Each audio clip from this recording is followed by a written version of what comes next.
Ya, kita berikan kesempatan kepada Bapak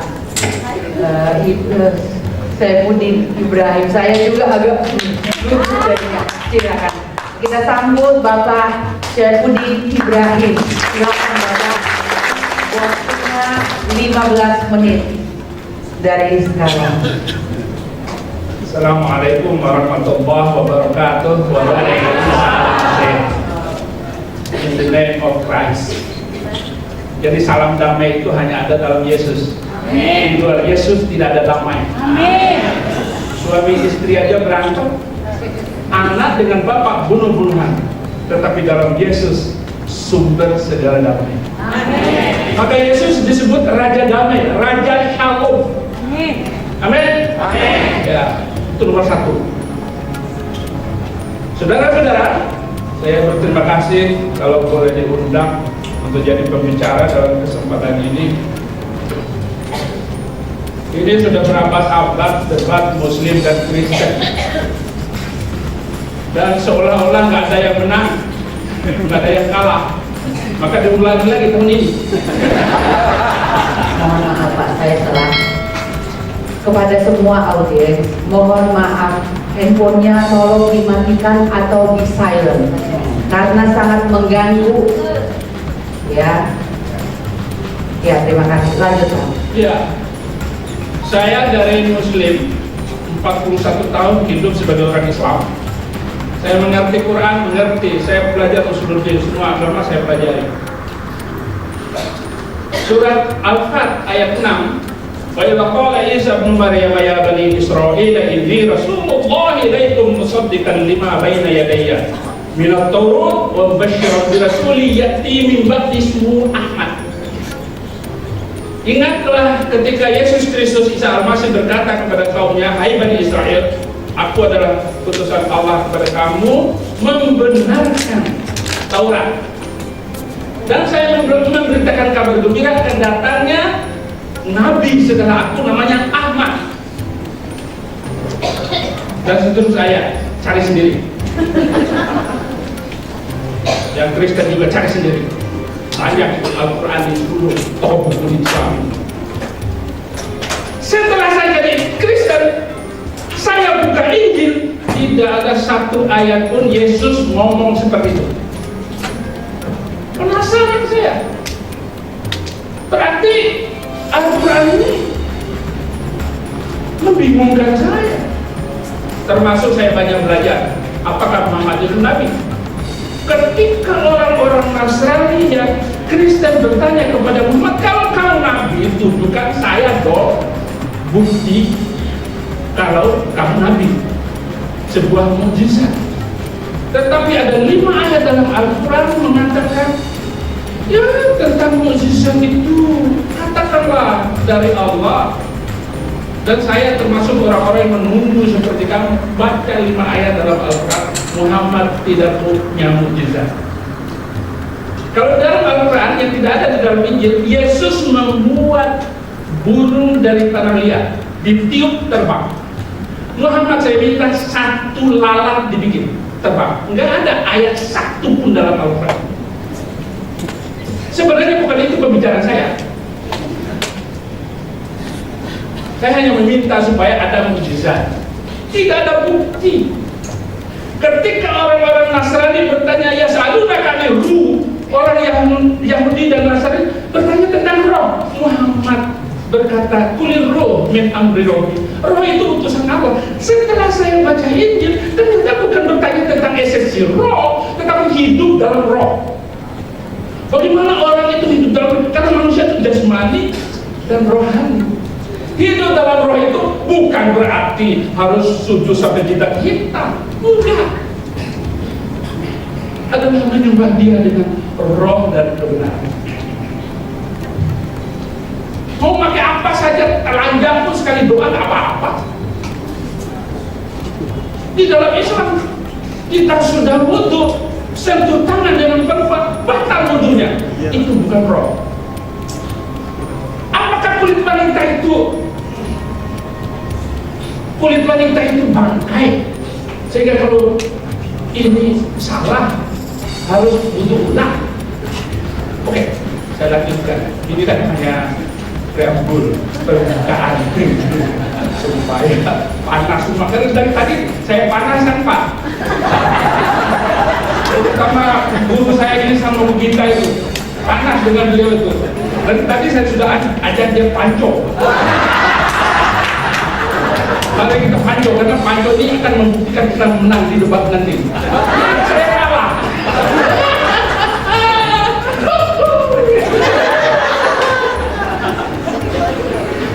Saudara-saudara, kalau ada orang Islam masuk Kristen, dia tidak mengerti Alkitab. Karena wahyu firman Allah hanya diturunkan kepada Israel, bukan kepada orang Batak dan orang Manado. Maka tidak ada Nabi Batak, Nabi Manado, apalagi Nabi Jawa, apalagi saya orang Bima, Nabi Bima nggak ada. Jadi semua firman Allah itu diturunkan kepada Bani Israel, bukan kepada bangsa lain. Kejadian 17 ayat 18, yang akan menerima wahyu Allah itu hanya dari Ishak, bukan Ismail. Cari semua perjanjian baru, bukan dari Ismail Pak Insan. Kecuali Alkitab Bapak beda dengan Alkitab saya. Mungkin Alkitab Bapak itu yang sudah dipalsukan.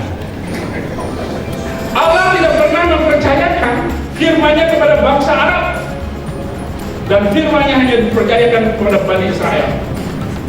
Mazmur 147 ayat 19-20, ia memberitakan firman-Nya kepada Yakub, ketetapan-ketetapannya kepada Daud, dan hukum-hukumnya kepada Israel. Ia tidak berbuat demikian kepada segala bangsa, dan hukum-hukumnya tidak mereka kenal. Haleluya. Bangsa Arab, bangsa Mesir, bangsa tidak mengenal hukum pencipta langit dan bumi. Mereka hidup dalam kegelapan. Titik. Haleluya di sini bukan puji Tuhan, tapi titik. Tidak ada lagi omongan sekali, tidak ada lagi debat setelah hari ini. Quran surat Al-Maidah ayat 20. Ini kita ikut-ikutin Quran benar atau enggaknya, karena masa antara Alkitab dengan Al-Quran 600 tahun muncul Quran. Nah, Al-Quran mau mencoba menerangkan, mencari kebenaran dari perjanjian lama dan perjanjian baru, mau mencari bukti. Wa in kunta fi syakkin mimma anzalna ilaika, kalau kamu ragu hai Muhammad tentang apa yang diturunkan kepada kamu, baca, tanyakan kepada orang ahli kitab. Yang benar, debat ini adalah kalian bertanya, saya jawab. Tapi Muhammad aja tanya begitu, apalagi pengikutnya. Ini bahaya ini. Dulu apa yang saya kita ke tema Pak. Oh, ini temanya. Yesus. Ini pas temanya. Dan ketika Musa berkata kepada kaumnya, hai kaumku, ingatlah nikmat Allah yang diberikan kepadamu, apa yang belum pernah diberikannya kepada seorang pun di antara umat-umat yang lain. Jadi firman Tuhan tidak pernah diberikan kepada bangsa manapun. Next, apakah kelebihan Israel? Roma 3 ayat 1, jika diberikan apakah kelebihan orang Yahudi, dan apakah gunanya sunat? Banyak, termasuk Anas kurban ini sunatan. Kita harus gantung di atas Monas. Bukan urusan sunat potong ujungnya, itu mental kita yang harus diperbaiki. Roma 3 ayat 20 ayat 2, banyak sekali di dalam segala hal pertama-tama, sebab kepada mereka dipercayakan firman Tuhan. Jadi wahyu Allah hanya diberikan kepada Bani Israel, bukan kepada bangsa manapun. Yang mengherankan saya, kenapa ada Al-Quran? Padahal Muhammad orang Arab. Nah, kita bongkar itu Al-Quran, kalau berani bongkar Al-Quran. Quran surat ke-5 45 ayat 16, dan sesungguhnya telah kami berikan kepada Bani Israel Alkitab, kekuasaan, Di orang Israel walaupun negaranya satu begitu ditakutin oleh seluruh dunia. Saking canggihnya itu bangsa itu, saking keras kepalanya, saking kurang ajarnya itu bangsa. Yang terima Kristen itu nggak ada 2%. Orang Yahudi Israel itu nggak ada. Tapi orang Islam selalu mengkaitkan. Orang Kristen juga ikut imbasnya, termasuk gereja nggak boleh dibangun. Kami telah berikan kepada Bani Israel Alkitab, kekuasaan dan kenabian. Ini kata Quran loh, bukan kata saya, bukan nenek moyang saya. Dan kami lebihkan mereka atas segala bangsa. Wa faddalnahu 'alal alamin. Diakui oleh siapapun. Orang Kristen masuk Islam, yang kedua, menurut Quran, orang Islam masuk Kristen terkutuk sampai hari kiamat. Kata Quran. Dan hendaklah pengikut Injil memutuskan perkara menurut apa yang ditentukan Allah di dalamnya. Jadi orang Kristen harus tetap Injil, tak boleh meninggalkan Injil. Barang siapa waman lam yahkum bima anzalallah fa ulaika humul fasiqun. Barang siapa yang tidak memutuskan perkara berdasarkan Injil, ini kata Quran, maka mereka adalah orang-orang fasik. Jadi ada orang Kristen masuk Islam terkutuk sebagai orang fasik sampai hari kiamat. Ini kata Quran, kata saya. Kembali ke tema. Ya, masuk tema sekarang. Masuk tema. Muhammad tidak menubuatkan Yesus tidak menubuatkan Muhammad. Nah itu baca sendiri. Ketemu. Makanya TKB dikirim ke Arab Saudi, yang pulang hamil mereka kontak. Dalam Injil hanya ada semacam ini, Yesus adalah Alfa dan Omega. Banyak nabi palsu akan muncul dan menyesatkan banyak orang. Yohanes 16 ayat 2, kamu akan dikucilkan, bahkan banyak saatnya, datang saatnya setiap orang yang membunuh kamu akan menyangka bahwa itu berbuat baik kepada Allah. Jadi banyak sekali ayat-ayat yang sudah saya kutip, tapi waktunya sedikit, tapi masih 15 menit loh. Jadi Muhammad tidak dikenal oleh orang Yahudi dan orang Kristen awal. Kenal setelah Muhammad datang, baru kenal Islam, baru kenal Nabi Muhammad, karena diceritakan oleh orang Islam kepada orang Kristen. Dan di antara orang Kristen ada yang masuk Islam gara-gara cerita itu. Ini ayat-ayatnya. Dicari lagi di ayat yang lain.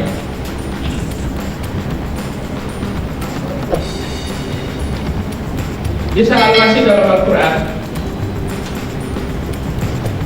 apa yang Bapak omongkan tadi oleh saudara, semuanya saudara berdua ngomong tentang Yesus dalam Al-Quran, dan itu beda jauh. Karena ibu Isa Al-Masih menurut Al-Quran adalah saudara Harun. Harun itu adalah kakak Musa. Musa dengan Yesus itu 1500 tahun. Jarak antara Maryam yang menghamil, yang membawa bayi Yesus ini, yang diceritakan oleh Al-Quran itu adalah saudara Harun. Bagaimana mungkin seorang wanita hamil Yesus 1500 tahun? Cari Quran, tepat sekali omongan saya. Tetapi selalu dikait-kaitkan bahwa Maryam ini adalah ibu Yesus yang diceritakan dalam Alkitab. Ayatnya ada dalam Quran surat Imran ayat 36, Maryam itu binti Imran. Tidak ada cerita ini dalam Perjanjian Baru bahwa Maryam itu anak Imran. Mana ada? Saya nggak belajar sembarangan, saya sungguh-sungguh belajar. Berarti apa yang Anda omongkan dengan apa yang kami pahami beda jauh. Beda jauh. Bukan Isa Al-Masih yang Anda maksudnya adalah Yesus Kristus. Karena ibunya ada beda. Yesus Isa Al-Masih lahir di bawah pohon kurma. Sekarang saya tanya kepada orang Kristen, Yesus lahir di mana? Tahu semua Pak. Tadi sini lahir di bawah kurma. Ngawur sekali. Jadi debat kita selesai. Waktu habis, Pak. Masih Pak. Habis, mohon maaf semua menyaksikan. Aduh.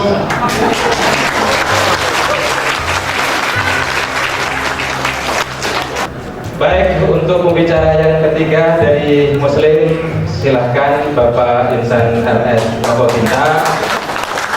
Tidak perlu ikut terbakar, biasa saja, karena harus menyampaikan dengan santun sesuai dengan kesepakatan bersama dan juga sesuai dengan aturan panitia. Kepada Bapak Insan RS Mokokinta, waktu 15 menit tidak lebih, siapapun tidak diperbolehkan lebih.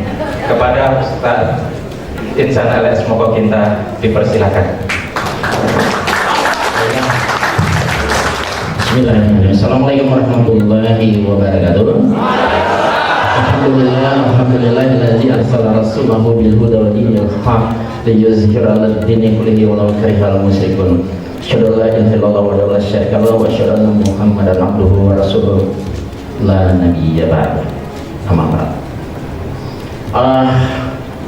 Saya to the point saja. Tadi katanya ada salam damai dalam Yesus. Saya hanya mengucapkan assalamualaikum. Karena kalau kita menyuruh mengatakan assalamualaikum, kita lihat ini Alkitab. Terbaca di layar? Terbaca? Tidak. Lihat. Lalu kata orang tua itu salam alaikum. Ini Alkitab cetakan tahun 1941. Alkitab cetakan baru sekarang assalamualaikum diganti dengan jangan khawatir. Ini jauh sekali menyimpang ya. Jadi Pak Ibrahim ya, saya tidak perlu menganukan Anda, tapi perhatikan. Anda baru-baru masuk Kristen, jadi banyak tidak paham tentang Bible. Alkitab cetakan 41, saya bawa Alkitabnya ini. Matius 26 ayat 9, maka seketika juga datanglah yang mendapatkan Yesus sambil berkata, assalamualaikum. Ya, ya Rabbi. Ya. Jadi ucapan assalamualaikum itu lebih berbobot ketimbang selamat pagi, ya kan? Assalamualaikum itu doa, ya. Baik, saya tidak membicarakan, tapi tadi kok saya lihat kok sepertinya keluar tema semuanya, ya kan? Yang mau dibicarakan buktikan Yesus itu Tuhan, bukan nabi atau manusia. Sudah kemana-mana. Singgung Muhammad, singgung Quran, itu sudah keluar tema. Mestinya maaf ya, moderator keduanya saya kritiskan. Tolong kalau keluar tema ditegur. Ya, supaya terfokus, ya kan? Mana-mana yang perlu dibicarakan Sudah, langsung ya, sudah baik ya. Langsung to the point, Pak. Itu kesimpulan saya. Sudah. Tolong Pak Ibrahim ya, karena sudah 2 kali. Kalau nanti Pak Ibrahim 3 kali bicara, mohon maaf, Pak Ibrahim mohon dibuat. Sepakat. Bukankah tema ini tulisnya sejak Prof. siapa Geston atau Nabi atau satu bukti sejak Tuhan? Ya buktikan, kita akan buktikan Yesus itu bukan Tuhan. Nanti bapak-bapak kata buktikan 1001 bukti Yesus Tuhan. Itu yang ingin jamaah tahu. Nggak usah kita bingung-bingung yang lain. Siapa Yesus, Tuhan atau Nabi? Dan menurut Alkitab atau Bible, ya menurut Allah Yesus dan mereka yang sehidup sejaman dengan Yesus. Kita lihat orang yang hidup sejaman dengan Yesus, yang bergaul langsung dengan Yesus, berhadapan muka dengan Yesus, mengatakan, dan orang banyak itu menyebut inilah Nabi Yesus dari Nazaret. Jadi orang itu lebih tahu dari Pak Pendeta hidup 2000 tahun kemudian. Mereka tahu sampai berhadapan muka, inilah Nabi Yesus. Itu Nabi, dia bukan Tuhan.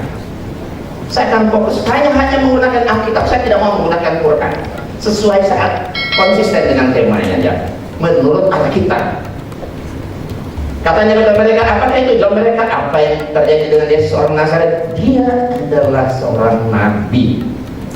Ini boleh lihat di Alkitab. Dia ini benar-benar nabi. Dia adalah seorang nabi. Jadi mereka hidup sejaman dan bergaul dengan Yesus tentu paling tahu siapa Yesus. Kesehatan mereka itu lebih dapat dipercaya ketimbang orang yang hidup 2000 tahun. Saya masuk Islam karena saya ingin menjadi pengikut Yesus yang setia dan benar. Kita lihat apakah saya menyimpang dari apa yang Yesus ajarkan.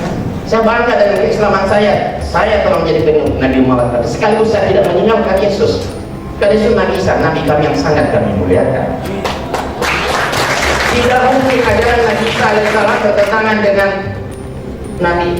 ajaran Nabi Yesus bertentangan Nabi Muhammad. Tidak mungkin, karena Nabi Muhammad hanya meneruskan risalah Nabi Isa. Kalau ada pertentangan, pasti bukan ajaran Yesus. Kita lihat Yesus dalam 4 Injil. Yesus sendiri mengaku dengan mulutnya sendiri tertulis dalam 4 Injil. Lalu mereka kecil dan menolak dia. Maka Yesus berkata kepada mereka, seorang nabi dihormati di mana? Injil Markus, Yesus mengatakan dia seorang nabi. Injil Lukas, Injil Yohanes, setak Yesus mengaku dia itu seorang nabi, dia bukan Tuhan. Lihat Nabi Musa, engkau diberi melihatnya untuk mengetahui bahwa saya Tuhan Allah, tidak ada yang lain. La ilaha illallah. Jadi banyak ini kesaksian Allah sendiri. Tuhan Allah inilah di atas, di bumi, di bawah, dan tidak ada yang lain. La ilaha illallah. Dengarlah orang selain Tuhan Allah kita, Tuhan itu Esa. Versi perjanjian lama. Ya. Banyak sekali ya. Tidak ada Allah kecuali aku. Bahwa akulah takdir, akulah Tuhan, dan tidak ada juru selamat selain daripada aku. Ini tertulis di Alkitab. Itu saya aminkan. Kita lihat banyak sekali. Akulah Tuhan dan tidak ada yang lain. Ya, tidak ada yang lain di luar aku. Akulah Tuhan dan tidak ada yang lain. Aku yang terdahulu dan aku yang terkemudian. Tidak ada Allah selain daripada aku. Akulah Tuhan dan tidak ada yang lain. La ilaha illallah. Kita lihat bagaimana kesaksian Yesus. Saya sangat menghormati ucapan Yesus ini. Sebab aku berkata-kata bukan dari diriku sendiri, kata Yesus, tapi Bapa yang mengutus aku. Dia yang memerintahkan aku untuk menyatakan apa yang harus ya aku katakan dan aku sampaikan, dan aku tahu bahwa perintah itu adalah hidup yang kekal. Jadi apa yang aku katakan, aku menyampaikannya sebagaimana yang difirmankan oleh Bapa kepadaku.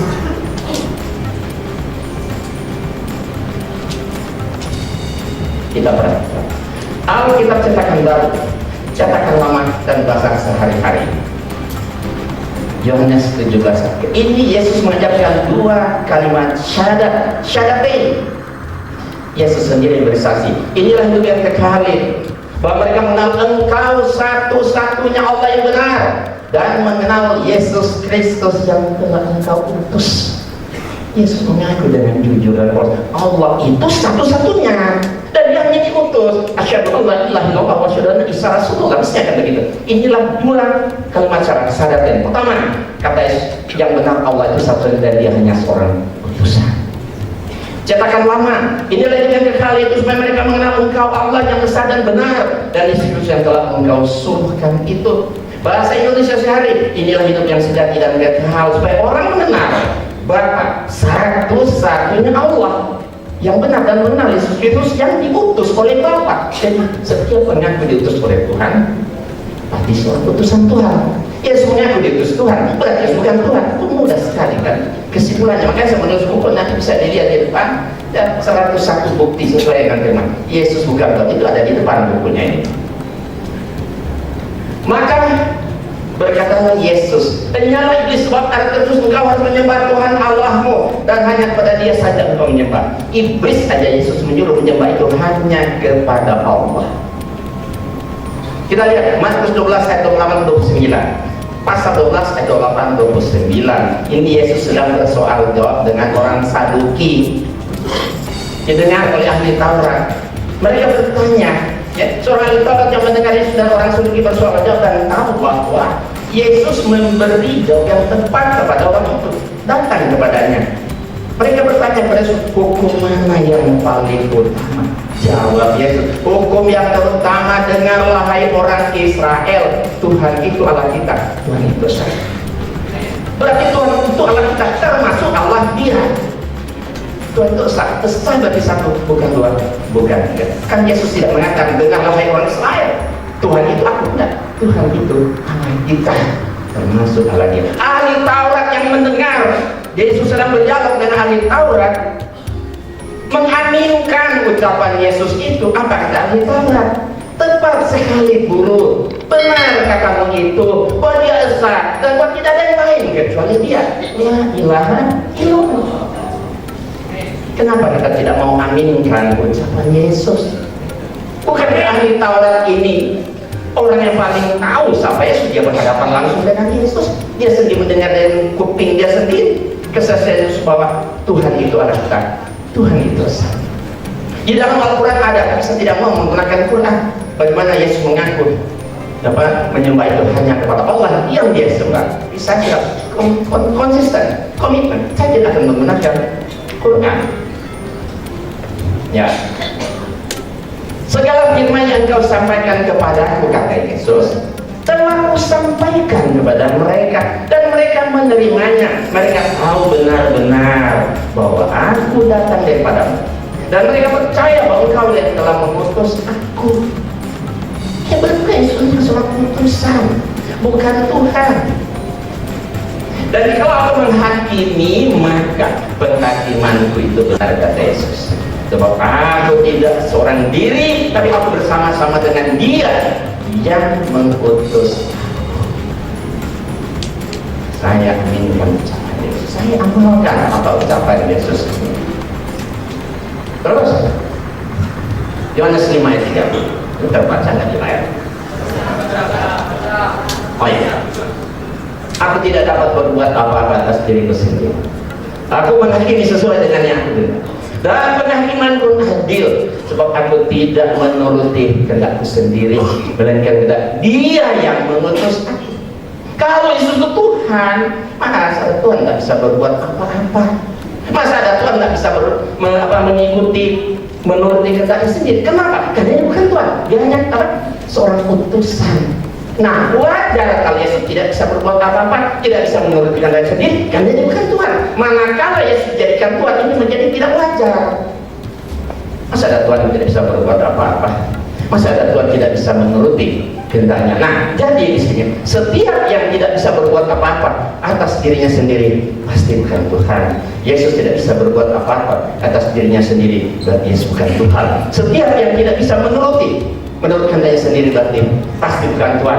Yesus tidak bisa menurut kehendaknya sendiri, berarti Yesus bukan Tuhan. Setiap yang mengaku diutus oleh Tuhan pasti bukan Tuhan. Yesus mengaku diutus oleh Tuhan, berarti Yesus bukan Tuhan. Kesimpulan, Yesus bukan Tuhan, tapi hanya seorang nabi.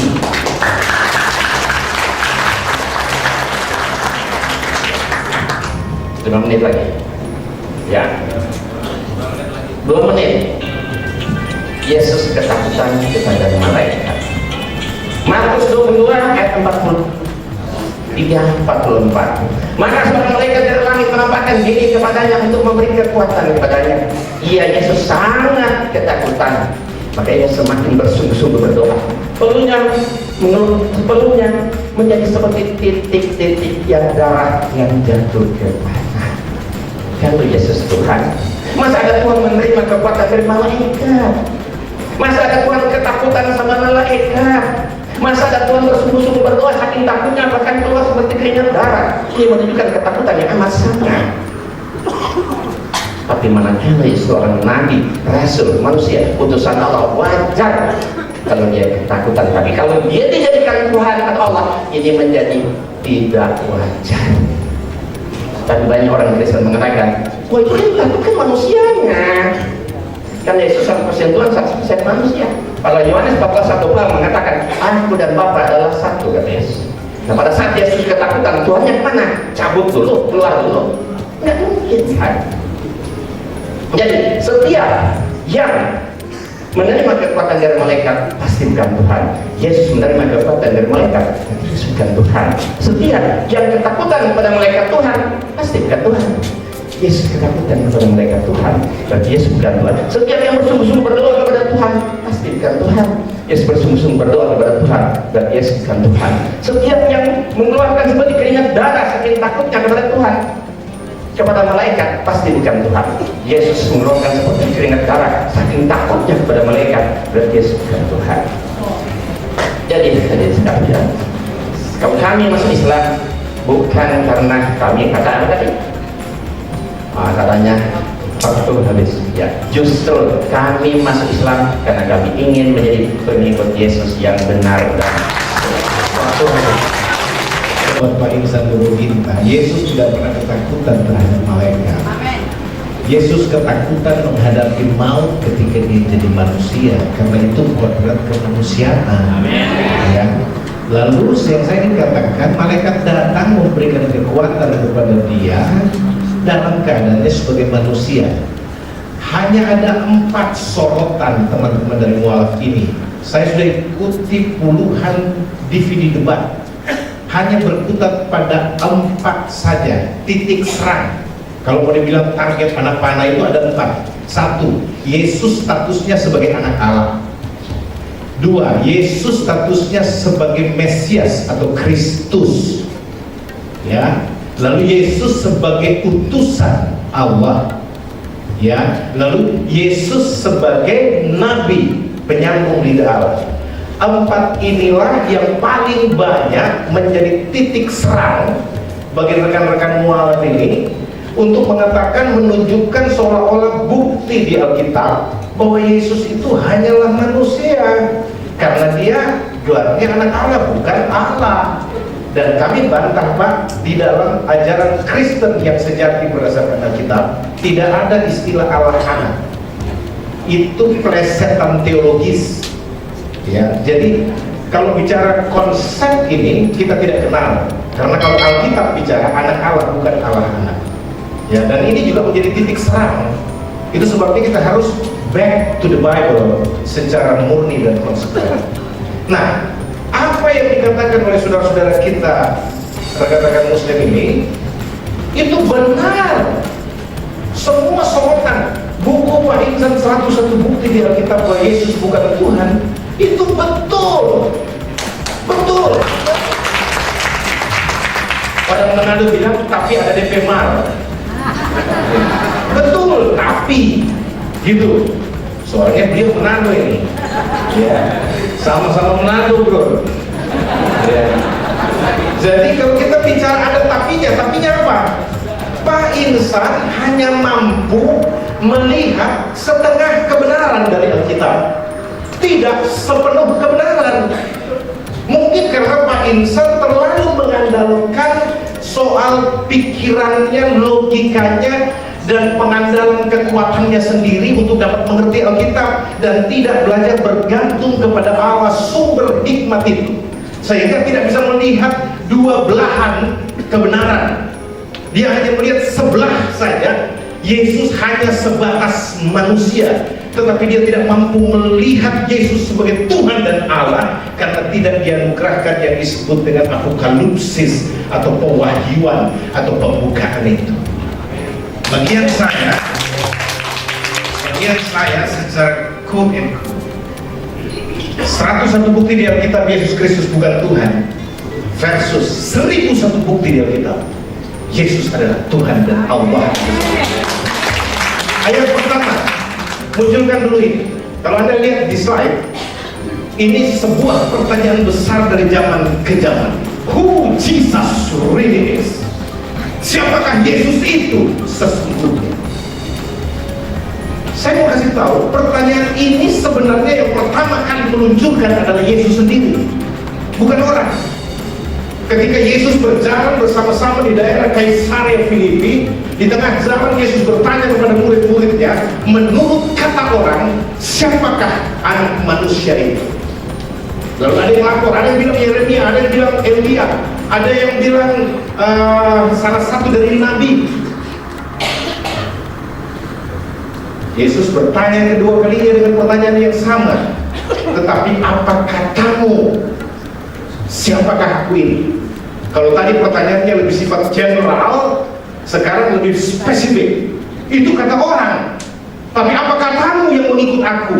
Jangan imanmu bergantung pada kata orang, tapi bergantung pada pendapatmu sendiri, karena mencari kebenaran dan menemukan kebenaran itu. Jadi saudara yang dikasih dalam Tuhan, kalau kita mau berbicara soal fakta pertama dari Alkitab, coba kita lihat. Seterusnya mana? Munculkan. Nah, sebuah trilema. Saya berikan gambaran singkat saja. Yesus itu pendusta, atau orang gila atau Tuhan. Ini sebuah pilihan yang berkonsekuensi. Kenapa? Kenapa sampai ada pernyataan seperti ini, trilema seperti ini? Yesus itu pendusta, orang gila, atau Tuhan? Didasari pada apa, saudara-saudara? Sebuah, kalau kita lihat ya, ini terbalik ya.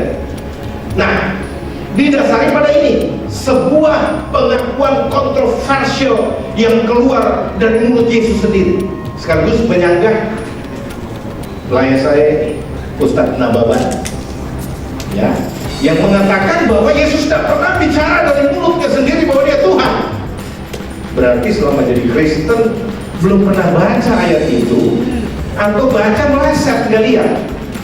Karena di dalam Alkitab banyak Kak, Yesus berkata bahwa dia adalah Tuhan. Yohanes 13 ayat 13 dan 14 berkata, kalau aku adalah Tuhan dan gurumu melakukan hal itu, maka benar, tepat katamu itu, bahwa aku adalah Tuhan dan guru. Jika aku Tuhan dan gurumu melakukan ini, kau juga harus lakukan itu. Istilahnya begitu. Nah, itu dari mulut Yesus sendiri. Belum lagi kalau kita bicara dalil, tapi saya tidak masuk situ dulu. Saya mau lanjut itu tadi, yang syarat tadi. Coba. Nah, Yesus mengaku bahwa dia adalah Tuhan dan Allah. Pertanyaannya, benar atau salah? Benar, salah, tidak ada masalah, dua-dua diterima. Ya, tetapi setiap pengakuan itu punya konsekuensi yang mengikutinya. Kita lihat dulu yang salah, yang bilang begini, salah. Ya, tak apa, kita terima. Kita lihat. Jika salah, berarti ada dua pilihan. Yesus itu pendusta atau orang gila. Kenapa? Karena dia bilang dia Tuhan, dia mengaku dia Tuhan. Nah, kalau pernyataan dia itu salah, ini orang gila nih. Masa manusia biasa ngaku dia Tuhan? Kan kalau bukan gila, pembohong. Kalau dia pembohong, pendusta, berarti dia tahu pernyataan itu tidak benar, tapi dia lakukan itu. Dan dia jadi gila, karena apa? Dia akhirnya mati gara-gara pengakuannya itu. Karena hanya orang gila yang tahu dirinya tidak benar Tuhan, lalu ngotot ngaku dia Tuhan, bahkan rela digantung di salib untuk mengatakan bahwa dia Tuhan, padahal dia bukan Tuhan. Kalau orang gila apa ini? Sinting. Tapi saya yakin Yesus bukan orang gila, bukan orang sinting, bukan pendusta, bukan penipu. Karena di kolom langit ini semua manusia yang pernah hadir dari Adam sampai manusia terakhir yang akan datang dalam kiamat, tidak ada orang yang senormal Yesus yang pernah hidup. Jadi saudara kekasih, saya lanjut. Berikutnya Anda lihat, hanya ada dua hal. Dia tahu pengakuannya salah atau dia tidak tahu pengakuannya salah. Kalau Yesus tahu pengakuannya salah, dia pendusta. Ya, dia sengaja memberi keterangan palsu atau penipu, dia seorang munafik, dia adalah iblis. Kalau pengakuannya salah. Lalu dia orang gila, dia hanya benar-benar diperdaya oleh setan, dan dia seorang tolol yang mau mati untuk itu. Kalau pengakuannya salah, kita harus belajar ekstrim di sini. Begitu caranya belajar. Amin.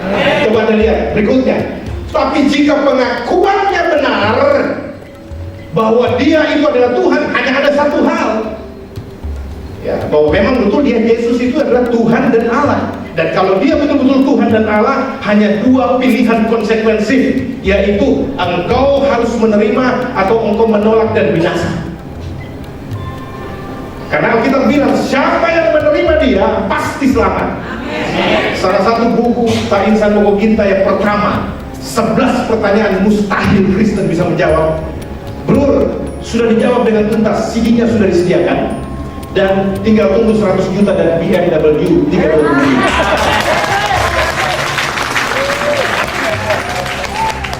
Nanti dihadiahkan khusus buat beliau-beliau ini untuk CD jawaban dari 11 pertanyaan yang menurut beliau mustahil untuk bisa dijawab, tapi untuk orang Kristen kecil untuk dijawab.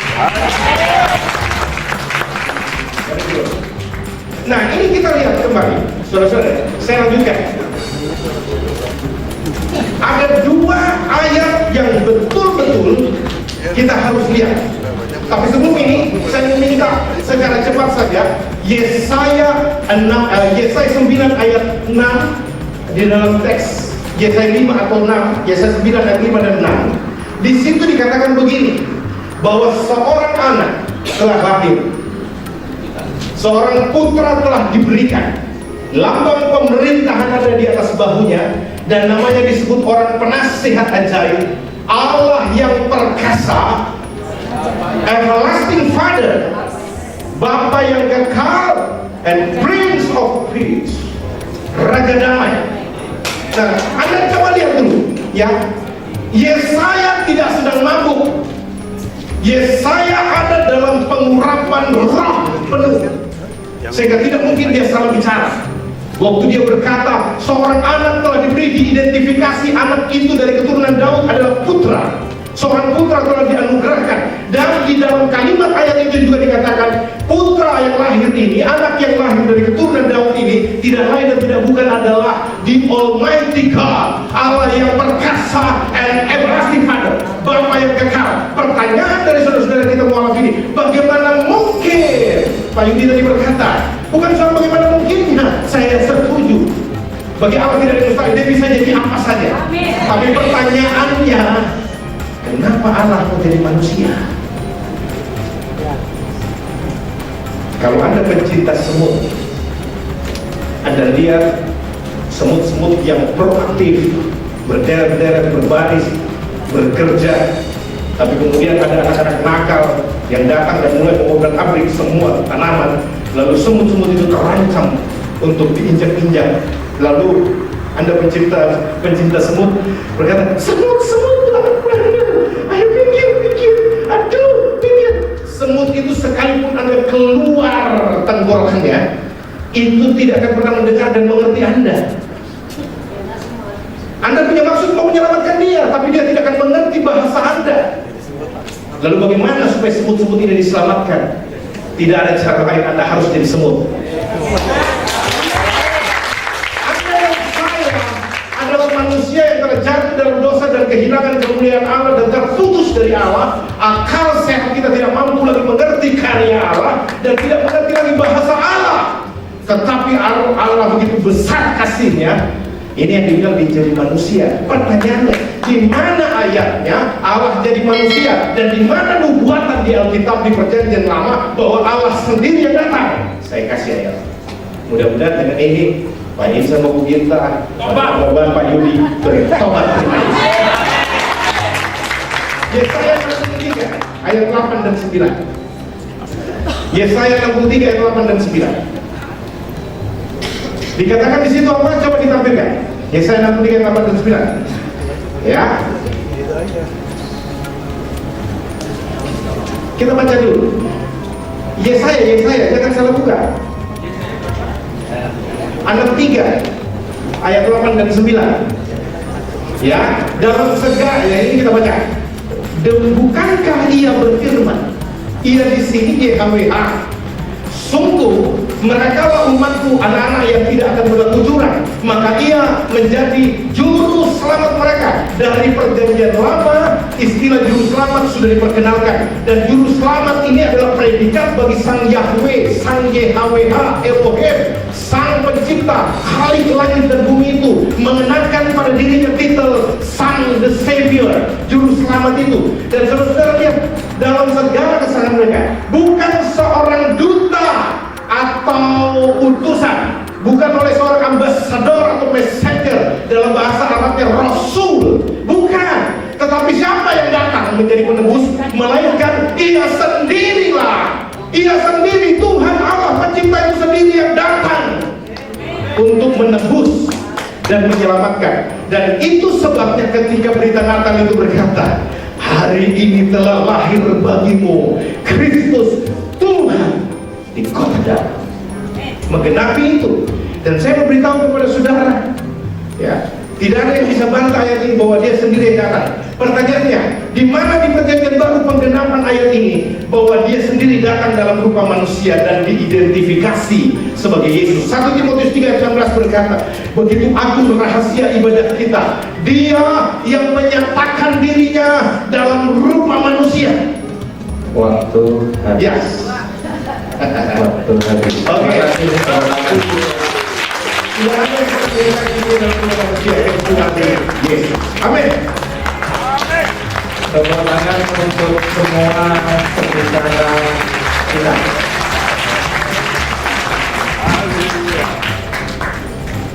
Ini betul-betul dialog yang makin seru, makin dialogis, makin logis, dan makin argumentatif.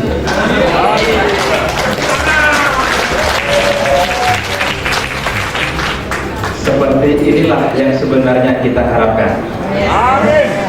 Jadi Bapak Ibu yang berbahagia, giliran kita kasih waktu masing-masing 7 menit untuk Islam, kemudian untuk Kristen. Silakan dari nanti dulu audiens. Nanti setelah 7 menit baru audiens.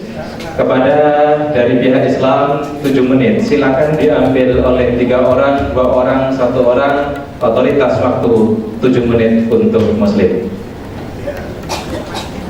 Langsung memberikan tanggapan 7 menit. Silakan Pak Insan dulu 7 menit untuk 3 orang. Layar belum ya? Gimana? Ini nggak muncul, sudah di ini nggak muncul di layar. Udah belum? Sudah. Belum.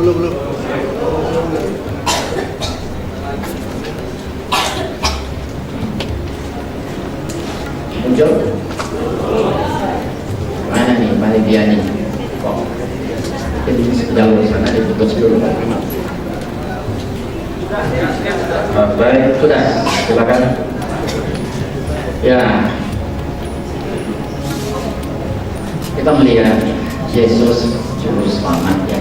Kita sebagai umat Katolik, Yesus juru selamat. Tapi bedanya beliau itu juru selamat hanya untuk Bani Israel. Ya.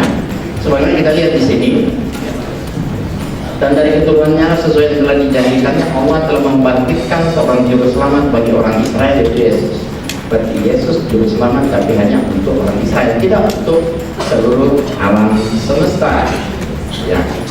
Karena di Injil Matius 1 pasal 21, dia akan melahirkan seorang anak laki dan kau akan menamakan dia Yesus, karena dialah akan menyelamatkan kaumnya. Itu sebelum Yesus lahir sudah dinubuatkan, dia akan menyelamatkan kaumnya. Siapa kaumnya? Bani Israel.